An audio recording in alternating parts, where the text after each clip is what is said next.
Good day, everyone. Mark Cabrera again here at Samson Properties, working with you in a seminar about the basics of expanding your business. And it's a marketing seminar we're doing today. And what I would like to do is be able to show you, hopefully you walk away with something from this, show you different ways of approaching the business in a more systematic way. So I've done a seminar before here that's a little bit similar with the marketing side of it, talking about the details of how you sell yourself. Well, that's one part of it. Now we're looking at this from a business perspective as a business owner. So one part is a career scenario where you're marketing yourself individually. Now what we're going to try to do is create a systematic way of marketing your services. See, as good as you are as a realtor, as your skills have developed over the years, if you've been in the business a long time, or if you're fairly new but you have skills from your other previous work that you used to do, selling in this business is not as good as consulting in this business.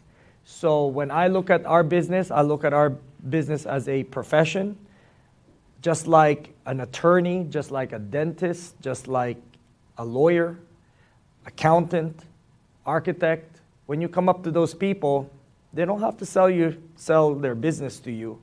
You're coming to them because you have a need. So on the way here, as a matter of fact, I get a call, and the person is asking me to help him out with with selling his property and upgrading his property. But then her wife's boss wants to actually put the down payment, and he is dictating to some degree which vendor he should be working with. But he called me specifically because he doesn't want to work with anybody else, even though his wife's boss is actually giving the down payment. So you would think that he would actually decide who they would want to work with, and recommended a loan officer and a real estate agent. But he called me up and he said, Mark, I trust you, not necessarily the person that her boss is actually recommending, because I don't know them. So being able to be known out there as an expert is a quite important aspect of our business, and one that creates a scenario of growth. The more you get people to trust you and like you, the more likely you're going to expand your business. And it's a consistent way of a build-out process. So there's a book called Good to Great. I think the author's name is Jim Collins. And he was talking about the whole build-out process. It's like what they call a flywheel effect. So this is essentially what we're going to talk about today. And I'm going to give you different points of areas of what topics we're going to discuss, and then we're going to delve into it in more detail. So let's go ahead and switch slides here. Let me see here. Let's see. Little technicality here. There you go. So marketing. Let's define marketing: the action or business of promoting and selling products or services. In this case, promoting our product, which is ourselves, and services, providing real estate services, including market research and advertising. So these are the areas we're going to cover today: the marketing, research, and advertising. All those things factor in terms of how you're going to approach your marketing. Okay? So ways to expand your business. One of them is actually building a pipeline. This is really in any sales environment. You build a pipeline from people you don't know, and several circles in to people that you know, but they don't know you very well, right? So to people that you know and they know you, and to people that know you and trust you, or like you and trust you. So what you try to do is bring them into the core as much as possible.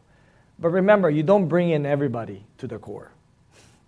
Because if you do, your business is not going to grow as fast And when I say not bring everybody to the core is bring the people that you want to work with to your core. Because sometimes people don't filter or be selective in terms of, and when I say selective, as in personality. If the people you work with are all negative people, and then you get them in an event, I mean, it's not going to help you or benefit you when you have all these negative people talking about all the misery and terrible things happening in their lives, and then you combine them with the positive people that you're helping as well. So I'm very selective in terms of personality, the type of character or even just, value system that I look at in terms of what kind of values did they have versus what kind of core values that I have. And I try to actually work with people that are more similar to my core values. One of the reasons why is because you'll end up spinning your wheels if you cannot trust the person that you're working with to begin with. So whatever you lose in time from one client, or whatever you lose in time with one client, you just don't lose that client. You lose opportunity that could have been with another client. So that's the reason why you have to be very selective in terms of people you work with regards to their character and how they are as people. So building a pipeline, you have this button called delete on your CRM. We do have KV Core as a platform, and one of the reasons why I ended up at Samson is because I was paying almost $500 a month on that KV Core. And when Samson said they're actually giving it away for free for agents, I'm like, well, it doesn't make any sense for me to actually run a company. It's better to actually have less expenses. So in order for you to stay in business, by the way, the basics of business, and the ones who stay the longest and the ones who succeed are the ones that are most efficient with their expenses, which means they don't spend too much on everything. They're very careful in how they spend their money. So then they can allocate the money into the marketing budget much more than they would allocate for something like a KV Core that is free with another company. So with me, when I saw that, I was like, this is a no-brainer. I can't compete with this. So that's what's nice about the whole idea of having companies are out there, especially with this company that we work at, that allows you to actually have access to CRM. So the CRM platform, what you do with it? Well, there's a delete button on there also, as well as you can add people. What I look at is quantity, quality. So you get quantity, and then from that quantity, you narrow it down to quality. And within that quality, you narrow it down to specific activities that you will always be in touch with those quality people that you have. So that's the part that people don't realize, that even a few people can refer you 10s and 20 referrals easily, but you have to spend the time, effort, and energy to connect and make sure that you have a very strong relationship with them. Well, you can't do that when you have too much quantity, right? So you have to balance the quantity and the quality of your CRM. So I guess it's a customer relations management platform, CRM, for those who are not familiar with it. So research what other successful agents are doing. This is something for me that's important in marketing. When you're doing marketing, right, don't focus on the things that you think that works. Focus on the things that you've seen that works. In order for you to see that is for you to be able to interview some of the top agents out there, or even just give them a call sometime. There's a lot of great agents here at this organization. And what allows you to do is give you an opportunity to figure out what they're doing that you may not have implemented yet. And in doing so, then you can focus your energy on the right things that you know that can produce a transaction. So when you're looking at the what other agents are doing as well, you have to look at it from whether they're a team or they're individual. So you have to compare apples to apples. So if you're an individual agent, right, work with figuring out who the top individual agents in this organization are, and just give them a call. Maybe take them out for lunch or have a coffee with them if they can make the time for you. But it's very critical for you to understand success comes from having the right information and implementing the right things. So nobody is succeeding here out of the blue. This success formula has been around forever. And if you notice, successful people ends up hanging out with other successful agents. And one of the reasons why is because they have similarities in terms of exchanging ideas. So also you gotta create a loyalty event, client loyalty event. This is another thing that I wanna bring up.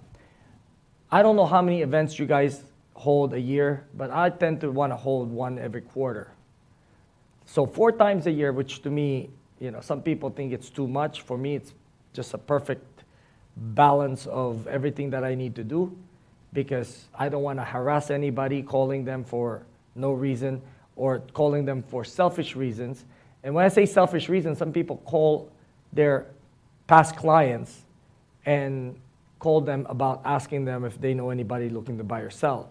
When you ask somebody looking to buy or sell, you're taking away something of value.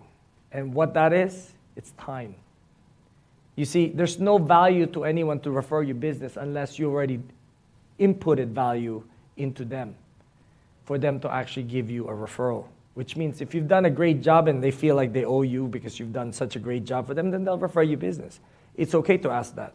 But if for you to ask somebody out of the blue that you've never actually done any business with, or you've never actually done anything that you could provide any kind of value to them, it's not gonna be the best thing to do. So the next best thing is to call them for some type of a value proposition. And the client loyalty events for me is a value proposition, because that's where I raffle off a vacation sometimes. I raffle off gift cards. I take them out for free dinner, like either in a restaurant or we do a picnic, or we cater a lunch or a dinner, that kind of stuff. So you provide something of value, which is food. And to some of us, we think it's no big deal. But to some of my clients, when they're looking forward for the type of dish that I normally cook, that cassava cake that I make, when they see that on that invitation, or when I call them and tell them I'm cooking cassava cake, oh, I'm there. Because they never get to taste that cassava cake anywhere else, right? And the value is not just me having a relationship with them, but even being able to taste something that they don't get to taste every day. So I have several dishes that I make that when I mention to a client, they're like, oh my gosh, I remember the last time it was so good. So it's an attraction, right? But it's also a value because they don't have to pay for anything to actually get this, right? They just need to show up.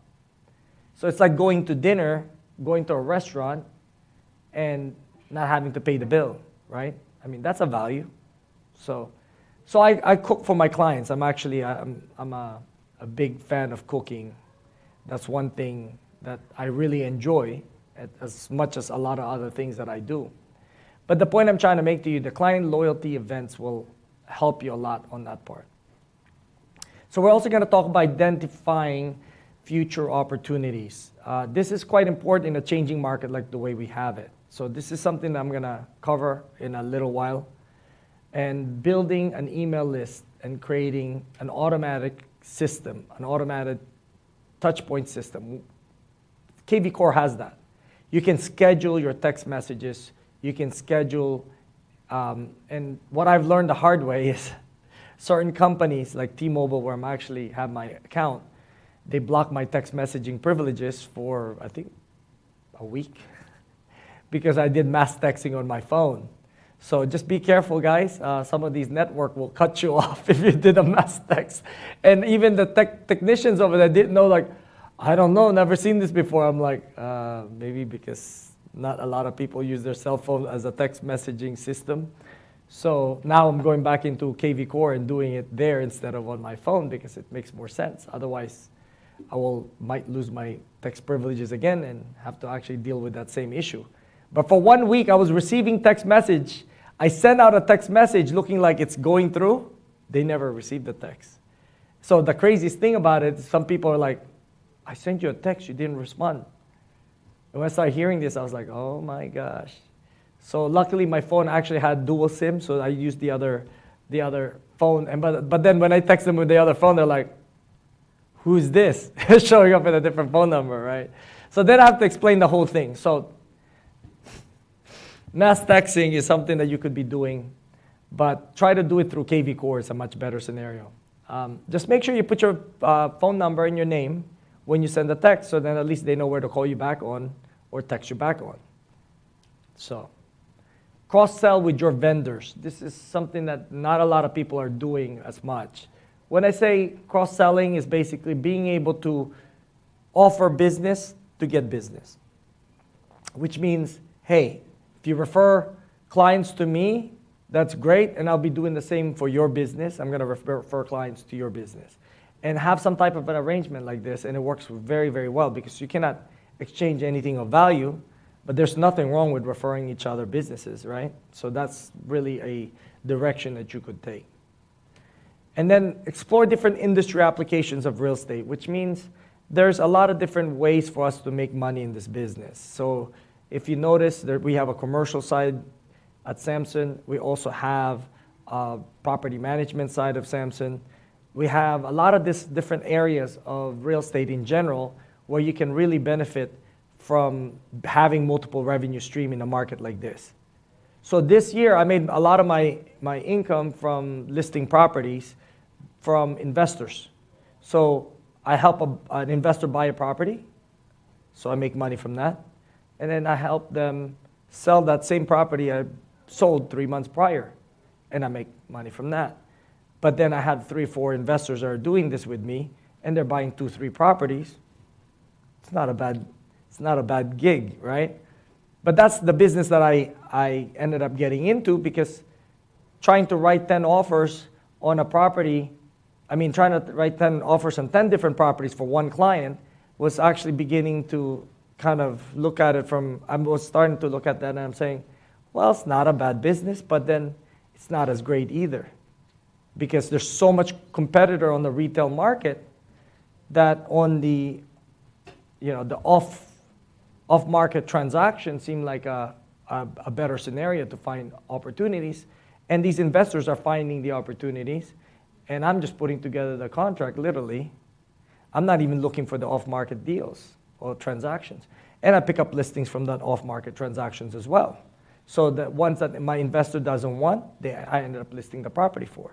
So this is the kind of things you got to be looking at and keeping an eye on, and looking at like different industry applications of our real estate.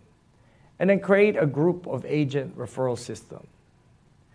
I have a WhatsApp that has about 34 agents. Some agents even have hundreds of agents in one place.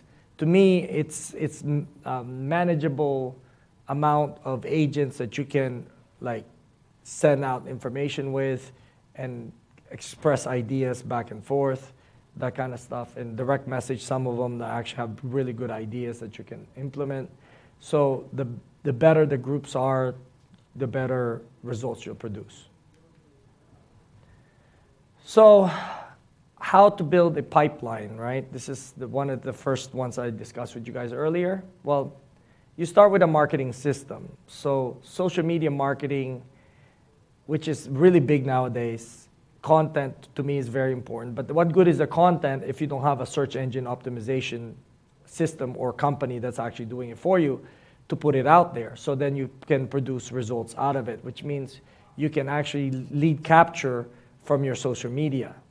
Lead capturing actually to me is one of the most critical parts of social media marketing. You don't wait for the bee to come to your honey. You can always actually get a beekeeper to manage the honey to make sure you have a lot of bees, right? This is essentially the idea behind the SEO. And then postcard mailing campaigns or print marketing, some people are still doing that. It's not a bad idea to do that. It works. It still works today. It's very basic. I still get a lot of junk mail, and I still throw away a lot of junk mail. But some people like to keep junk mail or everything that comes into their mail. So you get those clients as well, right? And then I actually heard when I was driving like the other day, some of the agents that I know in the business that I've known for many years, advertising on radio. And I'm thinking to myself, like, not a bad gig. I looked into that. It's about $60,000 a year to do that.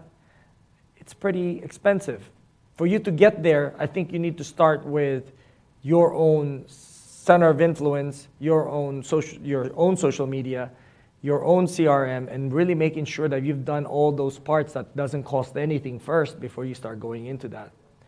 Then you got podcasts, blogs, and short video marketing. I've seen these a lot with some top producing agents out there that's what they do, part of what they do. And it produces transaction as well. You attract a lot of agents, a lot of clients, and a lot of agents if you're a team to be able to actually grow your business. Some teams out there, they attract agents that attracts clients, which works very well. I mean, if you want to have a lot of coverage for the kind of things that you're doing. Now, the other part is customer relations management. So looking at it from that, you got the KV Core as a way for you to manage. So one of the things I would highly recommend is to get to know that system, or if you don't have the time, you can always either delegate it or outsource it. So this is the kind of stuff that we're working on ourselves to be able to outsource these kind of work, because I myself if I get into KV Core like 100% basically, I'm gonna get lost in my business and my focus will be not the right things. When I say not the right things, the best use of my time really is prospecting, talking to people, and actually gaining people's trust. And in doing so, that's where the income comes in, and everything else can be delegated. This is my feeling about this whole thing. And then you got also what they call an IA, internal agent. Text messaging and email responses, someone else is doing that for you. Either you have someone working for you physically, or you actually hire a company that can do those kind of things. So then you can maximize the reaching out to people that you don't know and try to bring them in closer into your center of influence. Then you got the call management and note system. So when you're making calls, just like everybody else that makes calls for you, you need to have a system, which is part of that KV Core, that allows you to be able to take notes on it, and then create a way for you to be able to follow up with them in the future, like an automated email or text messaging follow-up system, or reminding you when you're going to make that call again. So on a daily basis, it'll pop up on your dashboard.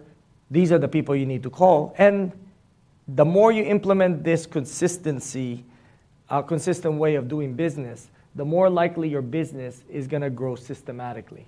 And when I say systematically, which means you can embed within your system a certain amount of vacation you want in a year.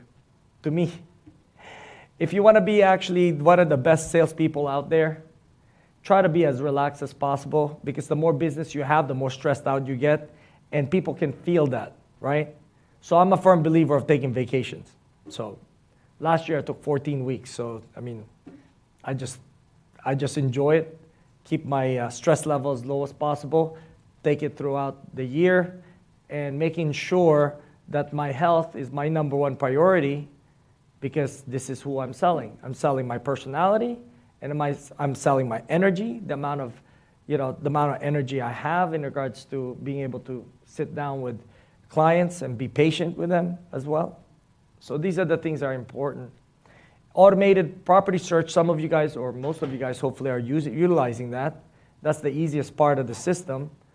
That's actually just through Bright MLS. You can actually use your MLS and set up every single client that you work with, if you're dealing with buyers, on that kind of a system. And then you can also do a update for your listings on their neighborhood, so they know what's going on in their neighborhood, what's selling and what's not selling. So then when you need to request for a lower price on that property list, which is going to start happening now than before, then you already softened up your seller to actually be able to receive a lower price on that property.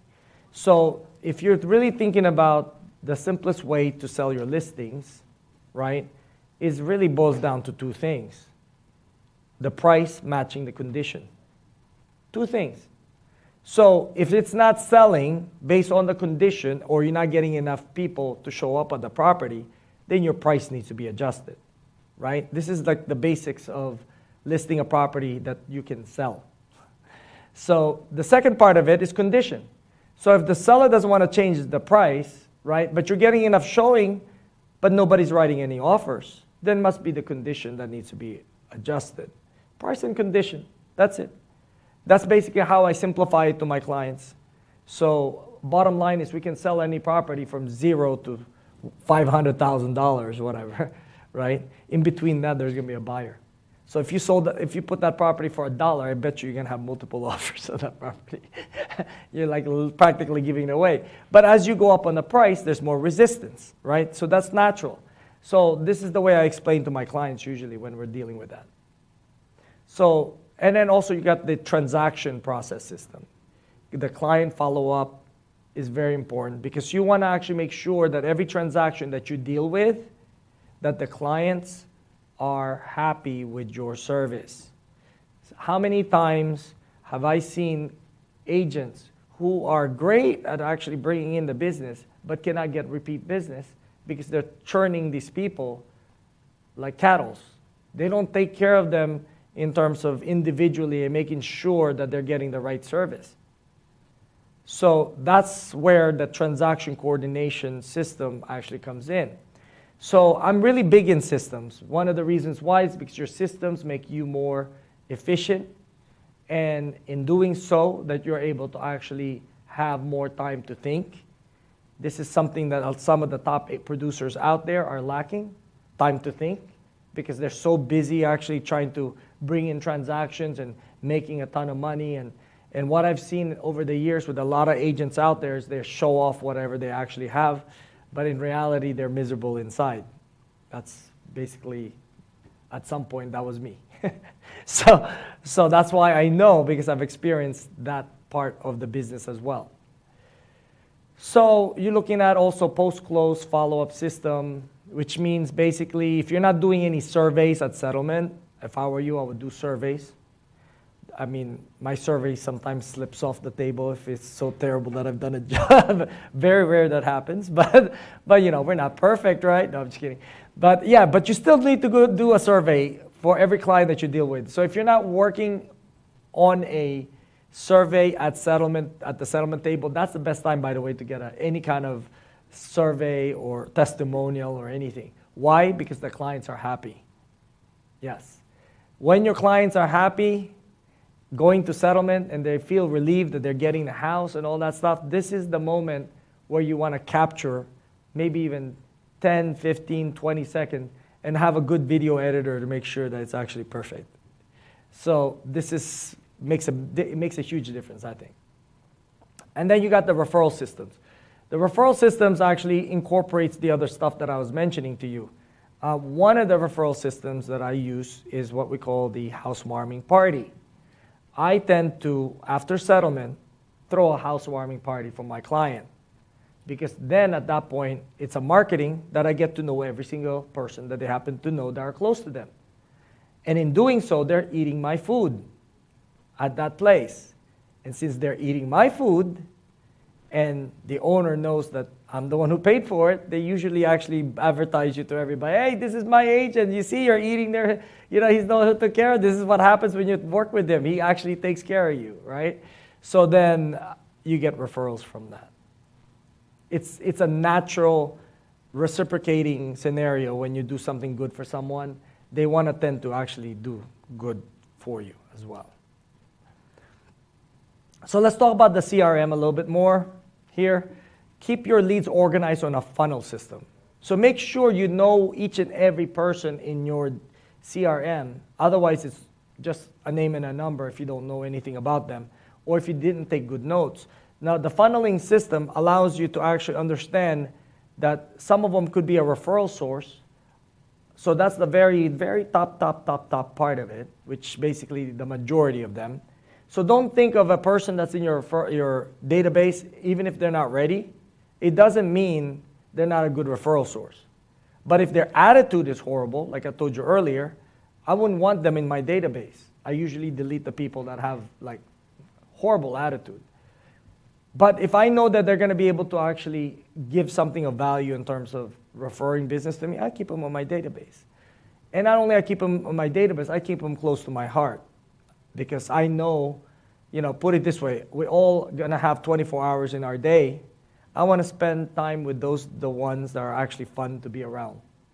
Or somebody that actually is more meaningful to be around. I mean, some people are just not funny people. So you can't help that. But at the same time, they could be a person in your life that adds value to your life. So what I do is I spread my time towards the people that really add value to my life. And it's very important for you to do the same because our business is a lifestyle. Real estate, if you got into this business as a job, believe me, you're not going to last very long. But if you got to this business as a lifestyle and you want to change your lifestyle, you want to actually have a better life or a better relationship with the community, better relationship with others, then you're in the right business because this is exactly what this does.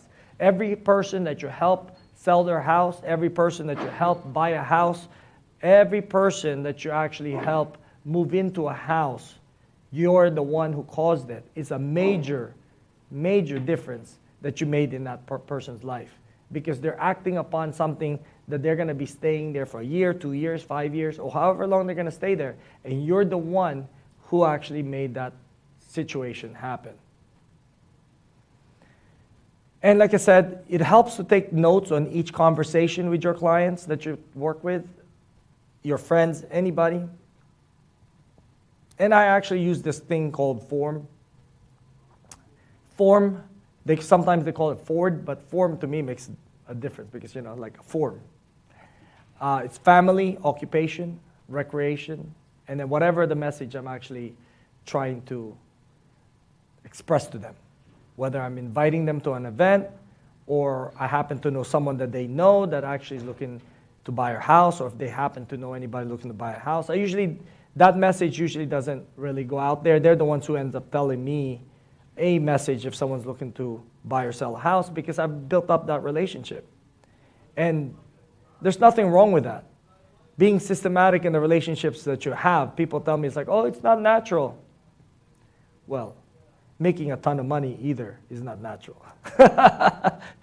We don't actually walk around and all of a sudden, pick up $100,000 on the floor. That's not natural. It's like, going into a bank and seeing the money available for you to just take. No big deal, but essentially it's not natural. So some of the things that we do that create success are not natural, but it's okay. It's okay to be not natural. It's okay to be intentional with your life. Because if you're intentional with your life, it's not natural. Think about it. But if you want everything natural, you probably would be out there in the nature somewhere, actually, with some people sitting in the sidewalk, actually kind of hanging out. So nothing in our lives are, I would say, natural if it's intentional. So that's my point. Be intentional with everything that you're doing in your life, in your business. Intentional. That's very, very important to actually think about. So you want to succeed, you want to make $100,000, $200,000 in this business, be intentional about it. Have a business plan put together. If any of you guys don't have a business plan by now, then you are actually a captain on a ship without a direction, without a destination. What's the point of actually going in the middle of the ocean and not have a destination? To get stranded? To sink? No.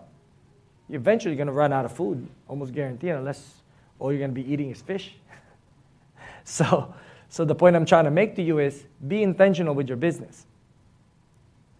And having a CRM creates a way to schedule all your calls and appointments with potential clients. That's the reality of it. I mean, this is why you would have that. And then you research your competitors. Which system are used by successful real estate agents? What areas of expertise are most well received by other clients? So you're looking at areas of expertise.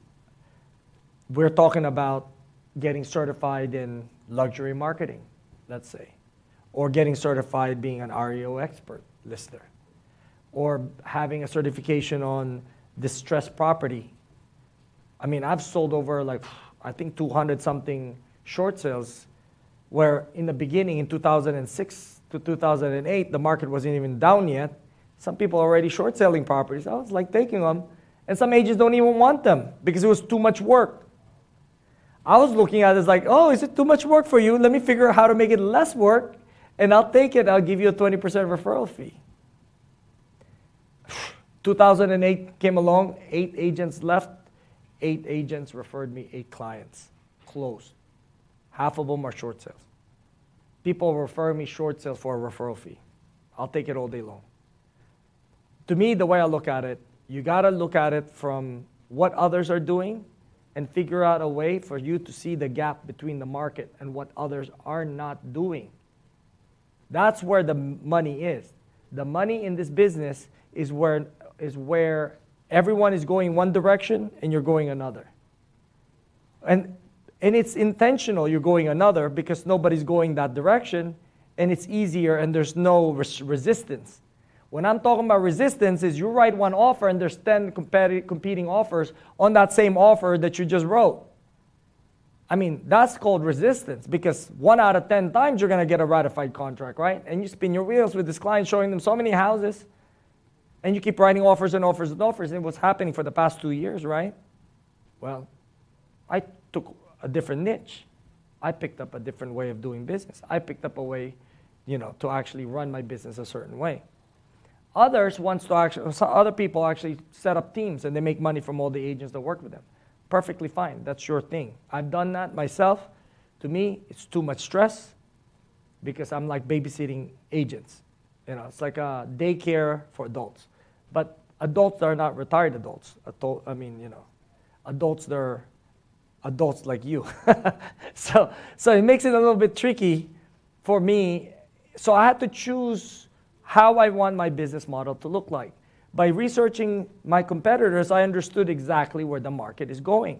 And in doing so, I understood exactly what direction the market, I need to be within the market. So I looked for the gaps. So I'm picking up lists. My wife thinks sometimes I'm actually lazy because she's like, I don't see you working 8 hours. And I'm like, it doesn't feel like it's 8 hours, but when I speak to somebody for 30 minutes, because I'm actually creating depth of a relationship, that's work. It doesn't look like work. You look like you're just talking to someone. And you don't even talk about real estate. Well, that's the kind of work I have. It's very, very subtle. I'm like a submarine underneath the ocean, You don't see me. You don't see me working, but something is happening, okay? And I'm under there somewhere doing something, right? So that's very important. So understanding what your competitors are doing and looking at gaps in the marketplace where you can actually take advantage and make income. So what are the upcoming changes that other agents are adjusting their business to? See, right now, you're not seeing foreclosures. But if you look at the courthouse, there's a lot of filings coming through. Well, in about 6 months to a year, those same properties are going to be assigned, is going to go back to the bank, and the banks are going to assign those to agents. So what am I doing? I'm signing up to as many banks as I can as a vendor. Some banks don't even know they have a vendor relations department on the foreclosure side because they haven't seen foreclosures for years. And I'm like, yes, can I be your first agent then? Can you put me on your vendor relations department, on your loss mitigation department, or on your foreclosure department? Oh, I haven't heard that for a long time. It's like, yeah, but there's going to be one coming up. So can you put me through? So, yeah, so now we're applying through different banks to try to actually make it into that list. If I were you, I would do the same. If you guys want to actually get foreclosure properties eventually, I mean, it's a crapshoot. You don't know who's going to get picked. But at the same time, though, create the most possible exposure for yourself, and you get the best possible results. Who are the most successful agents in a particular market area? This is also important. If you're going to market in a farming scenario, you got to understand anybody who's picking up that market over 40 or 50%, if somebody's already there that's actually like dominating that particular area, I promise you there's a lot of areas out there that some agents are not dominating it. Because to me, the way I look at it, why fight an uphill battle when nobody owns a particular market if you're going to be pursuing a farming area, farming approach to your business marketing? So always look at areas, locations, where there's nobody owns more than 30-40% of the market area. If they do, if they sell like 44 out of 10, 5 out of 10, 6 out of 10 of that neighborhood, don't bother. It's going to take you years before you can even compete with that person. And that's a lot of money to spend on marketing. Whereas you can pick another market, another neighborhood that's nobody actually owns right now because the person that used to own it actually retired from real estate or did something else or actually he left the area. I mean, this happens all the time. So that's what I would do. Create client loyalty activities. This is, to me, that's where your housewarming party comes in. That's where your team building. I'm actually working on one right now. I met a guy who does the dance lessons. He used to be part of Arthur Murray dance studio or whatever. And I was talking to him about it. I was like, oh my gosh, this is not a bad idea to hold dance classes, you know? So every 2-3 months, mail out to your particular sphere of influence, like, hey, we're doing salsa. Why don't you come on in and get some free lessons, right? People would love that because you're adding value to their lives. And it's all numbers, right? So the more people that you add value to people's lives and they know they're in real estate, they pay you back in referrals or they pay you back in their own purchase and sale of their property. Because a lot of agents, once they sold a house, they forget about their clients. They stop working with them. They stop calling them. They're moving on to the next client. Well, believe it or not, there are more clients that I get out of my past clients than the clients I just met out there. It's just natural. So 80% of my business is actually past clients. So identify future opportunities, like I was mentioning to you, foreclosures, short sales, investors that love to actually flip houses. I call that recyclable clients, by the way, guys, because they recycle over and over and over. And the more wealthier they get and you're part of the process, the business just keeps coming in this way. And some people actually buy and hold properties, right? So, you know, some of them end up owning 20 properties. Well, if you were the one who sold all 20 properties, it's kind of nice, isn't it? Like almost like $150,000, $200,000 of income came out of that. That's only from one client. Can you imagine? And then you're looking at probate. People that pass away, trustees, attorneys, bankruptcy attorneys. Bankruptcy attorneys can actually refer business to you. Between short sales, people that need to get rid of their home, or actually just they need to get rid of the home because of the bankruptcy, and vendor relations. Vendor relations are your home inspectors, any inspectors that you're actually working with, any client, any vendors that you're working with, like loan officers. Some loan officers give away clients to other real estate agents. So, and then you have your plumbers, your electricians, you name it, your general contractors. Sometimes people that want to list their house, they don't talk to an agent first, they talk to a contractor first. So the more contractor you know, the more likely you're going to get business if you're giving business back to those contractors as well. So it's a two-way street. How do you give business to somebody if you don't have business yourself? You borrow the need from other people you know. So when I have other agents that need a plumber or electrician or whatever, right? I actually borrow that need and I call one of my electricians and say, hey, listen, I got a referral for you. This person is looking for an electrician. And I tell them, I said, I know you do a great job, but you come across anyone looking to buy or sell, please do the same thing for me. And I've gotten clients this way. People love to reciprocate the business. So building an email list and creating an automated touchpoint system. When I keep saying automated touchpoint system, like I tell you, sometimes I spend hours putting together a way of being able to reach people for the next 3 years. You don't need to reach them every month. But if you have a volume of people that you need to reach, and you try to reach out to them every 2-3 months, that's enough for you to actually have your name on the top of their mind. So like I said, cross-selling with your vendors, right? These are the other vendors that you're actually working with. Bank employees, one banker that I'm friends with has referred me over 26 clients over the years. As a matter of fact, on my last birthday I just had, he was actually my MC, and he was like promoting me actually to everybody. He's like, yeah, Mark Cabrera sold my house and listed my property, and on and on and on and on, actually mentioning exactly what I've done for him over the years and what I've done for his family and his friends. So the fact is, anybody out there could be a source of business. The more important part of this is being part of the referral system, of being able to actually refer them to other people, or let them know that you're trying to promote their business. So again, explore different industry application of your real estate. You could be selling a condo, commercial condos. You could be leasing commercial properties, retail shops. I mean, you name it. I've pretty much kind of gotten exposed to a lot of these things, not because I'm great at what I do. I think it's because I'm bold and I'm willing to do what it takes. So that's another thing. Be willing to do what it takes. Some people turn down business because they don't know enough about it. I look at that and I say, okay, let me figure out exactly how I can create the best service for this person, and then work my way through that process. So create a group of agent referral system.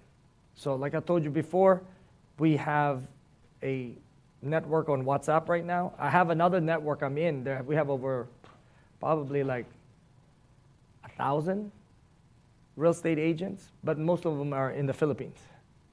I got tied into this one agent who sold 2 houses and made like $500,000 or something. And I told him, so what's your goal next year? He's like, 1. It's like, what do you mean 1? Yeah, I want to sell 1 house and make $500,000. I was like, and this is the Philippines. This is the craziest thing. You would think that their properties are cheaper there. No, the people that I happen to meet over there are selling properties in the millions. And I'm talking about like 15 million, 30 million, $50 million, not even in pesos. So it's insane. So I was looking at that. I was like, oh, this is definitely a good, network I can get into. So I'm in their network and constantly actually looking for opportunities. One day, I might actually be doing business with some of them. So marketing is not anyone's job. It's everyone's job. That's where it boils down to. This is Jack Welch. I think he's the CEO of GE. Yeah. So, yeah, back then. There's a lot of stories about him, actually, some good ones and some bad ones. But I like this because it is. Marketing is not anyone's job, it's everybody's job. When I say everyone's job, in this context, in our business, right, it's everybody that you know that can be doing marketing for you. Can you imagine how powerful that is? That if everybody's wearing that Samson shirt that you're wearing, and the back of that Samson shirt has your name on it, and everybody that you know is wearing it with your name in the back of it, they're instantly marketing you, right? So they could be your marketer as well. That's the whole point. That's the whole idea behind this. So looking at it from what you can do to grow your business, right, is for you to understand that anybody that you meet out there could be marketing for you. Not just you doing it yourself. See, that's what we think. When I first started in the business, it's like all about me figuring out how to put up flyers, knocking on doors. This is marketing. This is what I was thinking, right? As the years went by and my income went up, I mean, you know, man, it was like crazy income at some point. I came to realize it's just not me. It's every single person that I know. If you mastered the ability to influence people to market you, your business is exponential. And that's the truth. So that's it for today. Thank you so much for the opportunity to sit here and be able to actually explain to you this part, this segment of marketing. Thank you so much.